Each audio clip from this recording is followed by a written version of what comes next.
मुफ्ती तारिक मसूद साहब या फिर जावेद अहमद गांधी साहब। गांधी साहब से ऊपर तो कोई नहीं। अब आप जितने भी उलमा के नाम लेंगे तो मैं पहले कह दूं गांधी साहब। हाँ, अगर कोई आप मुर्दा उठा के ले आए ना, यदि आप मुझसे पूछे गांधी साहब या मौलाना इसहाक साहब, तो मौलाना इसहाक साहब। ठीक है, नहीं अली भाई, अभी मेरे पास कॉलर से नाम है, आपको सोचने का मौका मिलेगा। जावेद अहमद गांधी साहब या फिर डॉक्टर जाकिर नाइक साहब। गांधी साहब आउट ऑफ क्वेश्चन। अब आपको थोड़ा सोचना पड़ेगा, जावेद अहमद गांधी साहब या फिर मुफ्ती मुनीबुर रहमान साहब। गांधी साहब, मुझे सोचना नहीं पड़ेगा। नहीं, अब तो आपको बिल्कुल सोचना पड़ेगा, क्योंकि जिस शख्सियत का मैं नाम लेने वाला हूँ मेरे ख्याल से उनके क्रेडिट को आप डिस्कार्ड नहीं कर सकते। जावेद अहमद गांधी साहब या फिर मुफ्ती तकी उस्मानी साहब। मुफ्ती तकी उस्मानी साहब जैसे हजार भी हो तो हमारे गांधी साहब के बराबर नहीं हो सकते।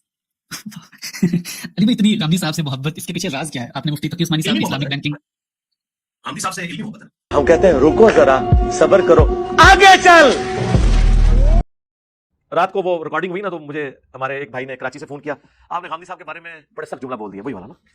अच्छा, मुझे पता होता है, मैं क्या बोला है, मैं क्या जो गलती की थी मैं झगड़ा नहीं हूं, और मुझे पता था कोई नहीं गलती करेंगे, वही मैंने कहा, ये मैंने नहीं कहा। इसमें मुझे हल्के से हल्का लफ्ज बोलना चाहिए था ना, तो कहना चाहिए था तेरे से बड़ा मुनाफिक कोई नहीं है, तेरे से बड़ा मलऊन कोई नहीं है। मैंने कोई लफ्ज नहीं बोले, हालांकि ये वो सारे अल्फाज हैं मैं उन लोगों के लिए बोलता हूं जो अहले बैत के गुस्ताख है। मैंने कई बार नहीं कहा उन लोगों पे अल्लाह की लानत, अल्लाह के फरिश्तों की लानत, तमाम लानत करने वालों की लानत जिन्होंने हुसैन इब्न अली को शहीद किया, ये मैं बोलता हूं ना।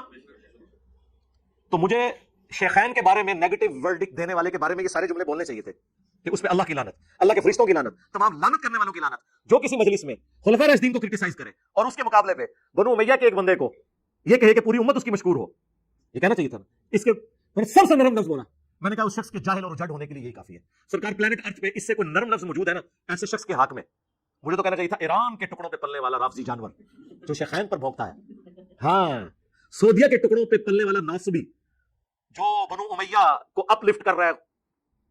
यानी ये दोनों बातें बैक पर पूरी होती और राफजियत का फतवा भी लगता, नासबियत का भी नहीं लगाया। तो मुझे बताएं हमारे जैसा कोई हो तो सामने, कितने नरम ने कहा जाहिल और जड, वेल लेफ्ट कर दिया। हालांकि मैं ये सारी बातें जो करता हूं ना, ये सारी बातें भी मैं कर सकता था, कुरान और सुन्नत से मैं इसे साबित कर सकता था। मुस्लिम टुडे वाला वो देखा तो मुझे अफसोस हुआ कि बच्चा भी गुमराह हुआ है। मुस्लिम टुडे वाला वो देखा तो मुझे अफसोस हुआ कि बच्चा भी गुमराह हुआ है।